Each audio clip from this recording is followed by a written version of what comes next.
नमस्कार विद्यार्थी मित्रांनो, आज आपण प्रकरण 5 भारत सामाजिक व धार्मिक सुधारणा या प्रकरणाच्या भाग 2 ला सुरुवात करूया.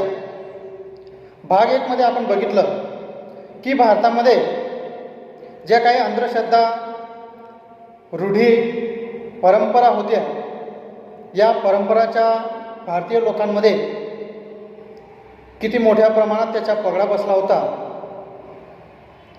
एक प्रकारे भारतीय जे काही लोक होते या अंधश्रद्धा, रूढी, परंपरांमध्ये अंधकार झालेले होते. म्हणून या अंधश्रद्धेतून, या जुन्या रूढी परंपरेतून जर लोकांना बाहेर काढायचे असेल तर त्यासाठी काही समाजसुधारकांची आवश्यकता होती.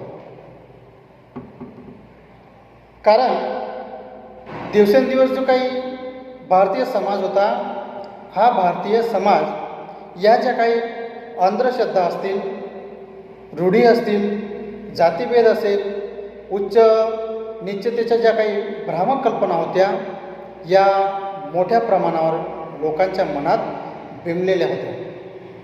म्हणून यातून लोकांना बाहेर काढणं गरजेचं होतं. आणि नेमकं त्याच काळामध्ये काय झालं की इंग्रजी शिक्षण सुरू झालं. म्हणजे ब्रिटिशांनी एक प्रकारे असं म्हणता येईल की आपल्यासाठी एक चांगलंच कार्य केलं. कारण इंग्रजी शिक्षणामुळेच जो काही एक नवशिक्षित वर्ग होता, हा नवशिक्षित वर्ग उदयाला आला. इंग्रजी शिक्षणामुळे त्याला कळलं की ह्या अंधश्रद्धा, रूढी असतील, उच्च नीच जाती भेद, याच्यातून आपण कशा प्रकारे बाहेर पडलं पाहिजे. एक आधुनिक विचारसरणी लोकांच्या मनामध्ये कशा प्रकारे आपल्याला बिंबवली पाहिजे, याची जाणीव त्या नवयुवकांना झाली. कशामुळे झाली त्यांना? इंग्रजी शिक्षणामुळे. वास्तविक तुम्हाला मागच्या तासाला सांगितलं की ब्रिटिशांनी जे इंग्रजी शिक्षण सुरू केलं, याचा अर्थ त्यांना भारतीय लोकांबद्दल खूप आत्मीयता होती किंवा भारतीय लोक इंग्रजी शिक्षणाने शिक्षित होतील आणि भारतीय लोकांमध्ये एक प्रकारे नवीन प्रकाश निर्माण होईल, असं काही नव्हतं. तर ब्रिटिशांना काय होतं की एक चांगला कामगार वर्ग मिळेल, एक इंग्रजी बोलणारा कामगार वर्ग आपल्याला मिळेल, या हेतूने त्यांनी इंग्रजी शिक्षण सुरू केलेलं होतं. मात्र या इंग्रजी शिक्षणाचा आपले जे काही नव युवक होते, जे नवीन तरुण वर्ग होते, या तरुण वर्गांनी काय केलं, याच्यामधून बोध घेतला आणि ह्या ज्या काही भ्रामक कल्पना होत्या, अंधश्रद्धा, रूढी, परंपरा, याच्यातून समाजाला बाहेर काढण्याचा त्यांनी प्रयत्न केला. आणि त्याच काळामध्ये मग एक प्रकारे सुधारणा पर्व सुरू झालं. म्हणून आपला 2 नंबरचा पॉईंट आहे सुधारणा पर्व. की खऱ्या अर्थाने जर भारतीय समाजाला या रूढी परंपरेतून जर बाहेर काढायचं असेल तर त्यासाठी सुधारणांची गरज होती. आणि त्यामुळे या सुधारणा पर्वामध्ये आणि समाजसुधारकांमध्ये जर पहिलं नाव येईल तर ते म्हणजे राजा राममोहन रॉय. एक प्रकारे त्यांनी काय केली, या आधुनिकतेची पायाभरणी केली. एक आधुनिक युगाला सुरुवात त्यांनी केली. एक प्रकारे त्यांनी प्रारंभ केला असं म्हणता येईल. तर राजा राममोहन रॉय यांचं कार्य काय होतं, त्यांनी कशा प्रकारे समाजाला शिकवण्याचा प्रयत्न केला, समाजाला त्या अनिष्ट रूढीतून कशा प्रकारे त्यांनी बाहेर काढलं, त्याची माहिती आपण घेऊया. तर बंगालमध्ये जन्मलेल्या राजा राममोहन रॉय यांनी उपनिषदांचे बंगाली भाषामध्ये रूपांतर केलेले होते. इंग्रजी माध्यमांच्या त्यांनी शाळा सुरू केल्या, जेणेकरून लोकांमध्ये नवीन विचार डोक्यात येतील. या ज्या काही भ्रामक कल्पना आहेत, या भ्रामक कल्पना कुठंतरी बाहेर निघतील, या उद्देशाने त्यांनी इंग्रजी माध्यमांच्या शाळा सुरू केल्या. बंगाली भाषेतील पहिले साप्ताहिक सुरू केले. साप्ताहिक सुरू करण्याचं कारण म्हणजे लोकांमध्ये एक प्रकारे त्यांनी जनजागृती निर्माण केली. बालविवाह व पडदा पद्धती याला त्यांनी विरोध दर्शवला. बघा, सुरुवातीला जे काही आपण पुढे बघणार आहोत की सतीप्रथा असेल, बालविवाह असेल, या ज्या काही अनिष्ट अशा प्रथा होत्या, या प्रथांना त्यांनी विरोध केलेला होता. आणि एवढ्यावरच ते थांबले नाही, तर समाजाला या गोष्टीतून पूर्णपणे बाहेर काढण्यासाठी या ज्या काही प्रथा होत्या, अनिष्ट रूढी होत्या, या बंद करण्यासाठी त्यांनी 1828 ब्राह्मो समाजाची स्थापना केली. कोणत्या समाजाची? ब्राह्मो समाजाची स्थापना केली. कोणत्या वर्षी? 1828 त्यानंतर बघा की त्यांनी एक एक कार्याला कशा प्रकारे सुरुवात केली. तर पहिलं कार्य त्यांनी केलं ते म्हणजे सती बंदी. आता तुम्हाला बऱ्याच जणांना कल्पना असेल की नेमका हा सती प्रथा काय होती, ही सती प्रथा नेमकी कशा प्रकारची होती. तर विद्यार्थी मित्रांनो, याच्यामध्ये असं होतं की जर एखाद्या महिलेचा नवरा त्याचं जर निधन झालं, तर त्याच्या सोबतच तिला सुद्धा त्या चितेवर, त्या अग्नीवर आपलं जीवन संपवावं लागत होतं. बघा किती भयानक अशी प्रथा होती. जर एखादा स्त्रीचा जर नवरा वारला असेल, तर त्या स्त्रीला त्यावेळेस त्या काळामध्ये जगण्याचा अधिकार नव्हता. म्हणजे नवरा मेला तर तुझंही जीवन संपवणं त्यावेळेस बंधनकारक होतं. म्हणून त्या धगधगत्या आगीमध्ये, त्या धगधगत्या अशा ज्वालांमध्ये तिला बसावं लागत होतं. आणि आपलं जे काही जीवन होतं, हे जीवन नवऱ्याबरोबरच ते जीवन आपलंही संपवावं लागत होतं. म्हणजे अंगावर काटे येण्यासारखा हा असा प्रसंग होता. जिवंत जीवाला जर आपण त्या अग्निकुंडामध्ये, त्या अग्निदाहामध्ये आपण जर कुदायला लावतोय, तर एक प्रकारे ही किती अनिष्ट रूढी असेल. आपल्याला आगीचा थोडासाही चटका जर लागला तर आपल्याला किती वेदना होतात. मात्र त्या काळामध्ये तर पूर्ण त्या चितेवर, त्या अग्नीवर त्या स्त्रीला बसावं लागत होतं आणि आपलं जीवन संपावं लागत होतं. आणि हेच नेमकं कोणाच्या बाबतीत झालं, तर राजा राम मोहन राय यांच्या वहिनींच्या बाबतीत झालं. आणि त्यामुळे त्यांना त्यांच्या मनावर इतका मोठा परिणाम झाला.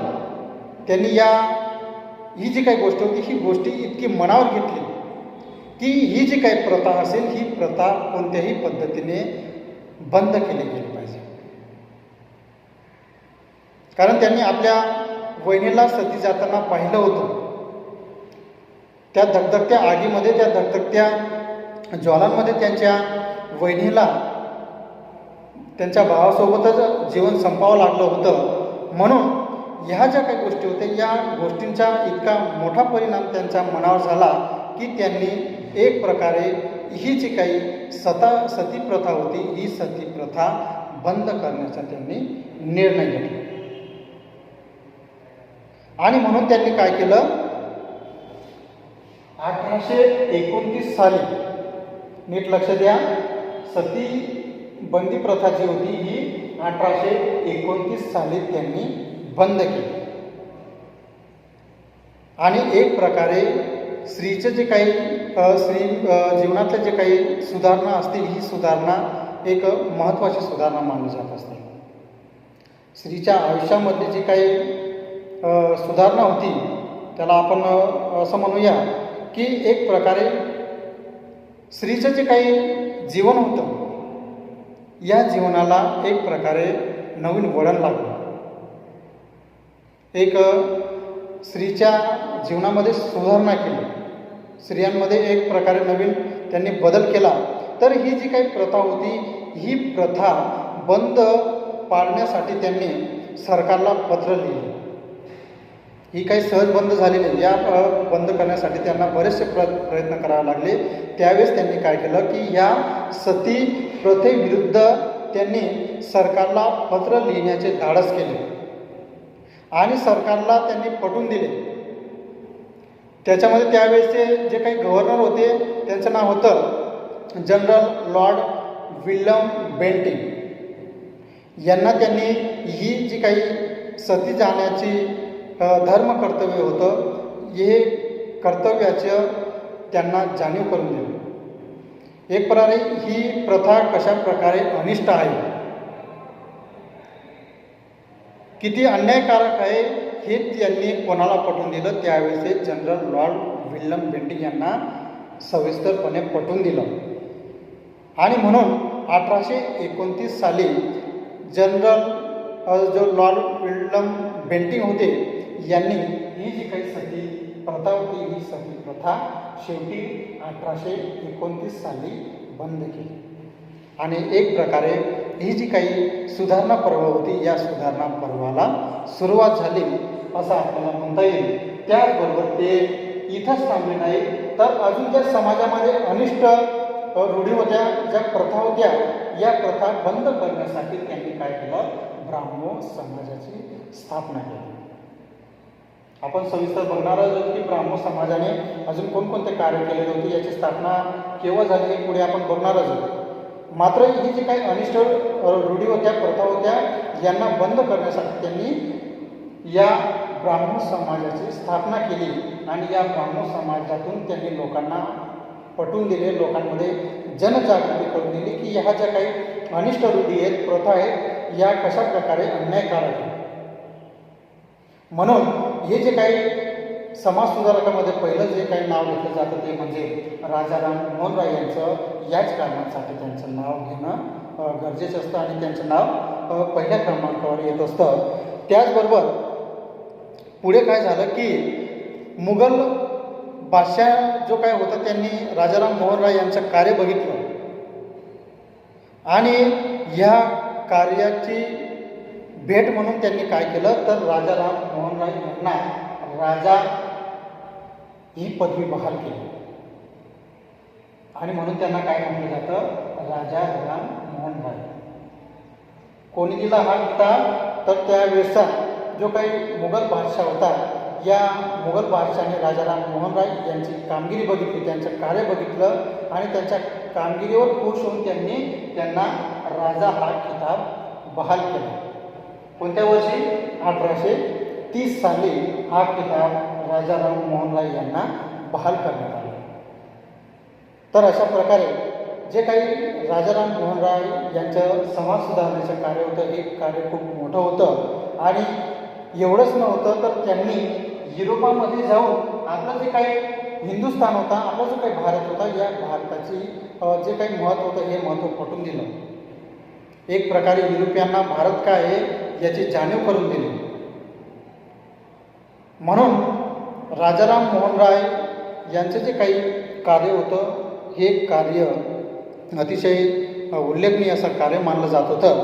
तर अशा प्रकारे आपल्याला म्हणता येईल की राजाराम मोहन राय यांनी एक प्रकारे या सुधारणामध्ये, या सुधारणा पर्वामध्ये एक नवीन पाऊल टाकलं आणि एक प्रकारे आधुनिकतेची पायाभरणी केली असं आपल्याला सांगता येईल. पुढे अजून आपण बघणार आहेत की धार्मिक सुधारणा चळवळ. तर पुढे काय झालं, धार्मिक सुधारणा चळवळी सुरू झाल्या आणि यामधून वेगवेगळ्या प्रकारच्या संस्था स्थापन झाल्या आणि या संस्थेने एक प्रकारे जनजागृती केली. एक प्रकारे एक महत्त्वाचं असं कार्य त्यांनी केलं. त्याच्यामध्ये आपल्याला पहिलं सांगता येईल की प्रार्थना समाज. हा जो काही प्रार्थना समाज होता, या समाजाची स्थापना 31 मार्च 1867 रोजी या प्रार्थना समाजाची स्थापना झाली आणि या प्रार्थना समाजाची स्थापना आत्माराम पांडुरंग तळखरकर यांनी केली. त्याचबरोबर त्यांना सहकार्य म्हणून मग रानडे असतील, डॉक्टर राघव भांडारकर यांनी सुद्धा या कार्यामध्ये सहभाग घेतला आणि एक प्रकारे हा जो काही प्रार्थना समाज होता या प्रार्थना समाजाने समाजामध्ये बरीच अशी चांगली कामगिरी केली. त्याच्यामध्ये आपल्याला पहिलं म्हणता येईल की त्यांनी काय केलं, मूर्तीपूजेला विरोध केला. कोणी? प्रार्थना समाजाने पहिलं जे काही कार्य केलं असेल तर ते म्हणजे मूर्तीपूजेला त्यांनी विरोध दर्शवला.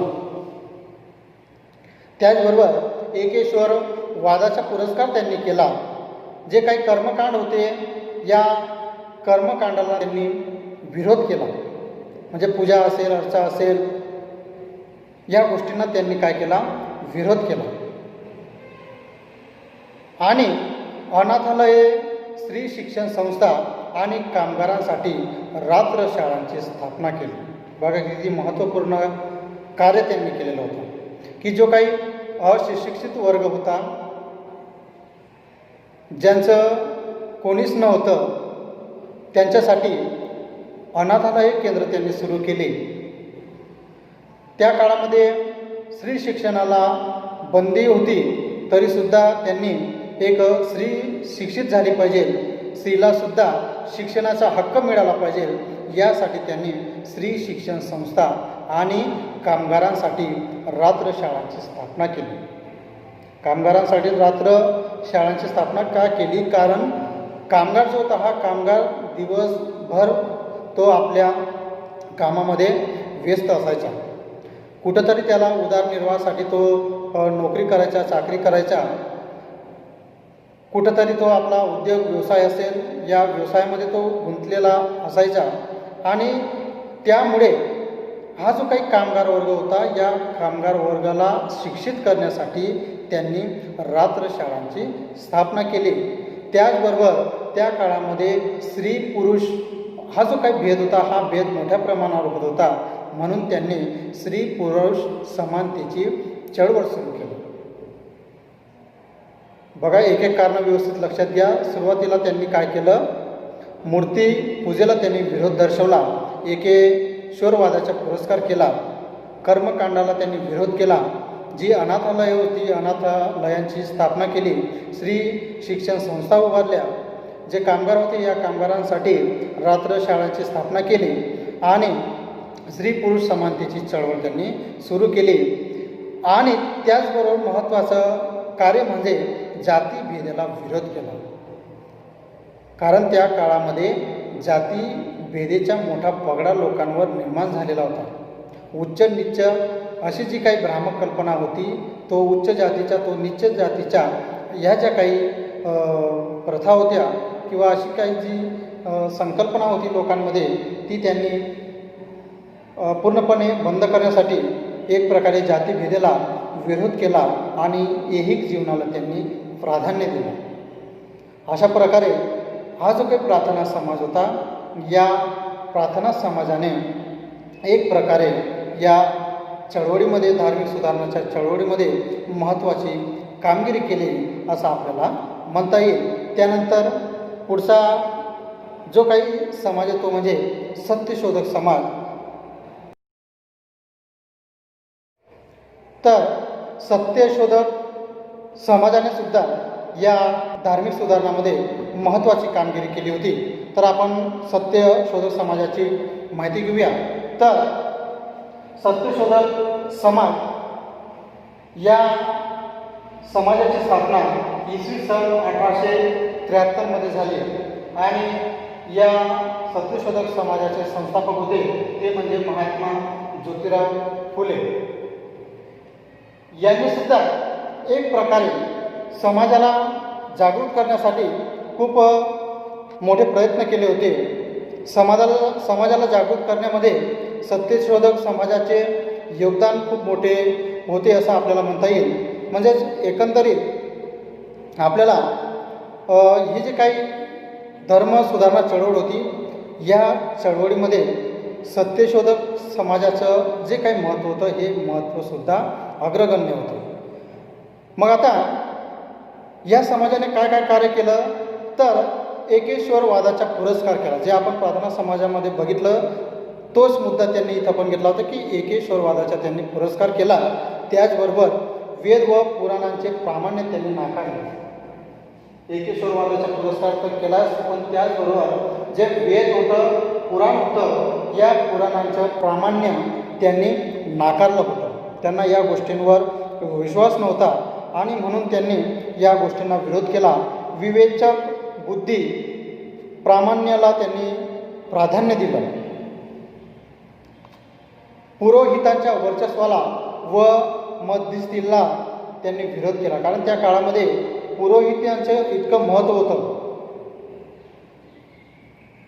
की हे महत्त्व कमी करण्यासाठी म्हणजे एक प्रकारे विवेचक बुद्धी प्रामाण्याला प्राधान्य देण्यासाठी त्यांनी काय केलं की पुरोहितांचं जे काही वर्चस्व होतं किंवा त्या मध्यस्थी करणारे जे होते यांना त्यांनी विरोध केला. त्यांना हे जे काही कर्मकांड असतील, मूर्तीपूजा असतील, त्यांना या गोष्टींचा विरोधच होता. या गोष्टींवर त्यांचा विश्वास नव्हता आणि ह्या पुढच्या समाजामध्ये तो म्हणजे बंद करण्याचा समाज या एक प्रकारे समाजाची स्थापना पाहून चाललं. 1800 मूर्तीपूजेला त्यांनी आणि या विरोध दर्शवला होता समाज. त्याचबरोबर त्या काळामध्ये मोठ्या प्रमाणावर तीर्थयात्रा केल्या जात असते. आता आणि या तीर्थयात्रातून एक प्रकारे आपल्याला मोक्ष मिळेल अशा प्रकारे कार्य केलं. लोकांची श्रद्धा होती की त्यांनी वेदांत हा जो काही तीर्थयात्रा ग्रंथ आहे या तीर्थयात्रेला या सत्यशोधक समाजाने विरोध केला. एक प्रकारे आपण फक्त विवेचक बुद्धी ठेवा. वेदांना खूप महत्त्व होतं. एक वैज्ञानिक दृष्टिकोन तुम्ही ठेवला गेला पाहिजे अशा प्रकारे त्यांनी हे जे काही चमत्कार असतील, वेद होते, कर्मकांड असतील, वेदांना मोठ्या पूजा अर्चना असतील, महत्त्व गोष्टींना आणि म्हणून त्यांनी विरोध केला. या गोष्टींवर त्यांचा विरोध ग्रंथ कायमच होता. या गोष्टींवर त्यांचा विश्वास बसत होता आणि या गोष्टींमुळे समाज कुठंतरी या अनिष्ट रूढी परंपरामध्ये गुरफटला आहे असं सत्यशोधक समाजाला वाटत होतं. म्हणून यातून जर लोकांना बाहेर काढायचं असेल तर अगोदर या गोष्टी करणं गरजेचं होतं. म्हणजे त्याच्यामध्ये आपण बघितलं की मूर्तीपूजा असेल, चमत्कार, वेगवेगळ्या प्रकारचे चमत्कार होत असायचे. या चमत्कारांवर त्यांनी अविश्वास ठरवला. त्याचबरोबर परलोक कल्पनेला त्यांनी विरोध केला. कारण त्यावेळेस समाजामध्ये अशा काही भ्रामक विचार होते, असे काही ज्याला म्हणतो आपण की एक प्रकारे अनिष्ट असे विचार होते, ज्या विचारांमध्ये त्यावेळचा समाज पूर्णपणे गुरफटला गेलेला होता. नेमकं मेल्यानंतर काय होतं, कुठं माणूस जातो, पाप पुण्य काय असतं, ह्या ज्या काही गोष्टी होत्या या गोष्टींना त्याने विरोध दर्शवला. एक प्रकारे आधुनिकची जी काही आधुनिक विचारसरणीची पायाभरणी होती ही पायाभरणी सुरू करण्याचं कार्य त्यांनी केलेलं होतं. मग जे महत्त्वाचे कार्य असतील मग त्याच्यामध्ये स्त्री शिक्षणाचं कार्य त्यांनी पुढे नेलं. महात्मा ज्योतिराव फुले यांनी सत्यशोधक समाजाच्या मार्फत एक प्रकारे स्त्री शिक्षणाचे कार्य त्यांनी सुरू केलं होतं. आणि मला असं वाटतं की आपल्याला सगळ्यांनाच माहितीच असेल की त्यांनी पहिली जी काही मुलींची शाळा होती ही मुलींची शाळा पुणे येथे सुरू केली आणि त्यावेळेसपासून स्त्री शिक्षणाच्या कार्याला आरंभ झाला. म्हणजे ज्या काळामध्ये स्त्रीला शिक्षण घेण्याचं अधिकार नव्हता,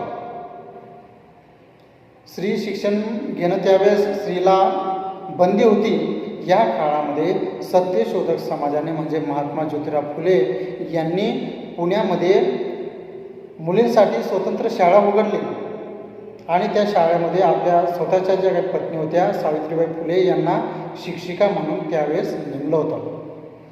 कारण त्यावेळेस शिकवण्यासाठी कोणी तयार नव्हतं होतं, लोक विरोध दर्शवायचे. कुठं सावित्रीबाई फुलेंवर शेण फेकलं गेलं, कोणी दगडं मारले तरीसुद्धा सावित्रीबाई फुले यांनी जे काही आपलं कार्य होतं, जे आपल्या पतींनी उभारलेलं कार्य होतं ते म्हणजे स्त्रीला शिक्षित करण्याचं हे कार्य त्यांनी पुढे नेलं. अनेक समाजांनी त्यावेळेस विरोध दर्शवला की स्त्रीला शिक्षण का देत आहे, स्त्रियांसाठी मुलींसाठी तुम्ही शाळा का उघडल्या, याच्यासाठी अनेक लोकांनी त्यावेळेस विरोध केलेला होता. परंतु या विरोधाला न जुमानता महात्मा ज्योतिराव फुलेंनी आपलं हे जे काही कार्य होतं हे कार्य सुरूच ठेवलं होतं.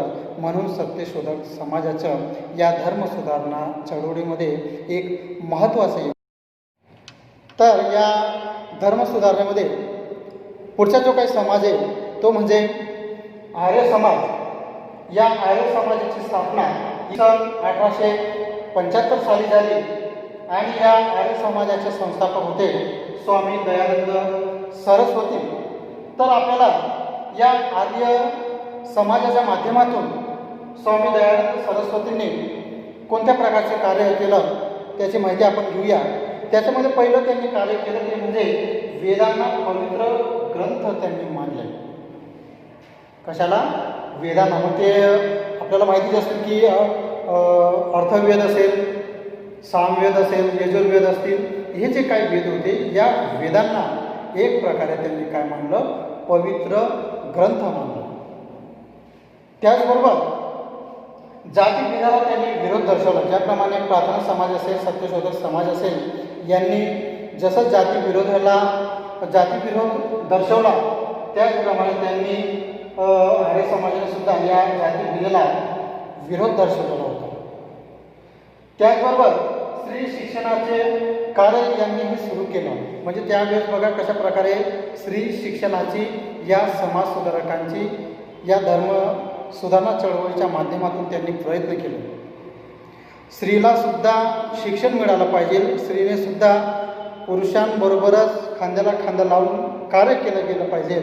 यासाठी त्यावेळेस स्त्रीला शिक्षित करणं गरजेचं होतं आणि म्हणून त्या वेळेस प्रत्येक समाजाने, मग प्रार्थना समाज असेल, सत्यशोधक समाज असेल किंवा आर्य समाज असेल, या समाजाने काय केलं?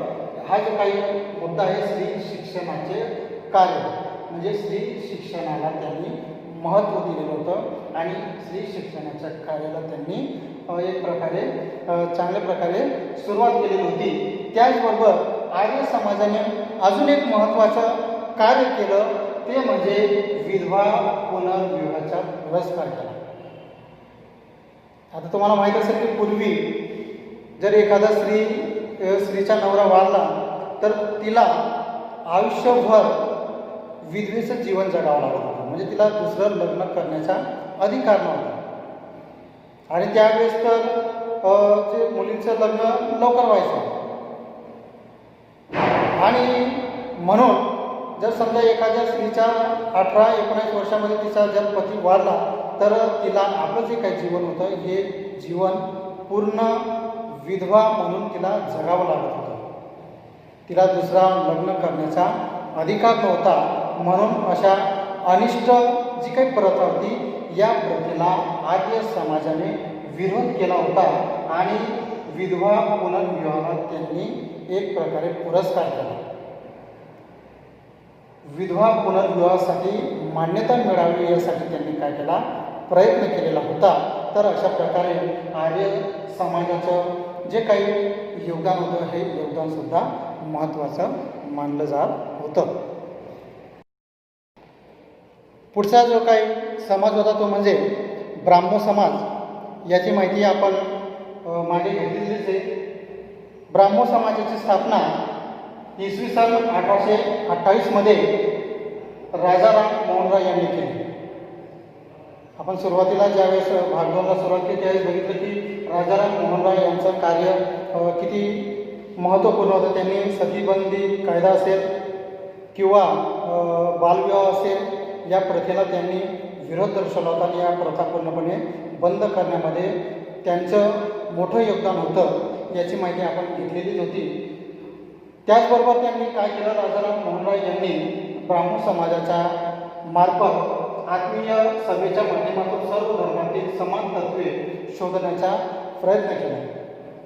म्हणजे वेगवेगळे जे काही धर्म होते मग त्याच्यामध्ये हिंदू असेल, मुस्लिम असेल, ख्रिश्चन असेल, ईसाई असेल, या धर्मातील आत्मीय सभेच्या माध्यमातून जी काही समान तत्त्वे असतील हे समान तत्त्वे शोधण्याचा त्यांनी प्रयत्न केला.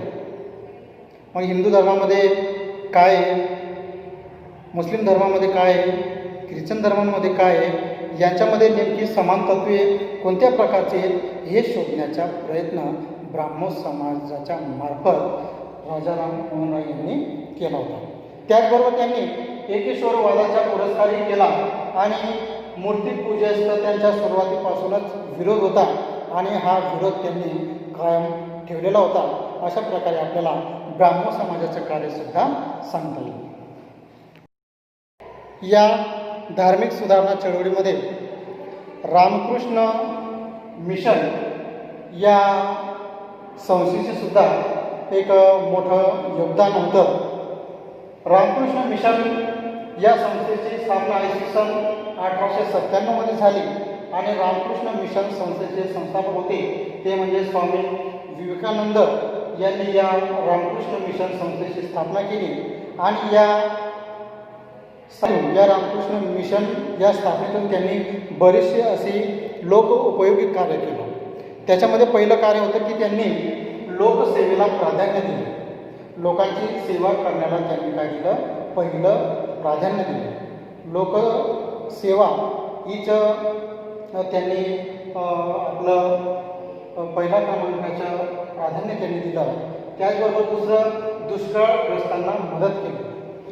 त्या काळामध्ये मोठ्या प्रमाणावर दुष्काळ पडत होते आणि म्हणून या दुष्काळग्रस्तांना मदत करण्याचं कार्य त्यांनी या रामकृष्ण मिशन या संस्थेमार्फत घेतलेलं होतं. त्याचबरोबर आजारांना औषधोपचार, जे गरीब लोक असतील, दिलुगडे लोक असतील, यांच्याकडे आजारावर उपचार करण्यासाठी औषध उपचार न होता किंवा औषध उपचार घेण्यासाठी त्यांच्याजवळ पैसा नव्हता, म्हणून रामकृष्ण मिशन या संस्थेमार्फत स्वामी विवेकानंदांनी त्यांना आजारी जे लोक असतील या आजारांना औषध उपचार देण्याचं महत्त्वपूर्ण कार्य केलेलं होतं. त्याचबरोबर जे दीनदुबळे लोक असतील या दीनदुबळ्यांची सेवा करण्यासाठी सुद्धा त्यांनी पुढाकार घेतला होता आणि एकंदरीत अशा प्रकारे रामकृष्ण मिशन या संस्थेने सुद्धा या धार्मिक सुधारणा चळवळीमध्ये एक मोठं योगदान दिलेलं होतं आणि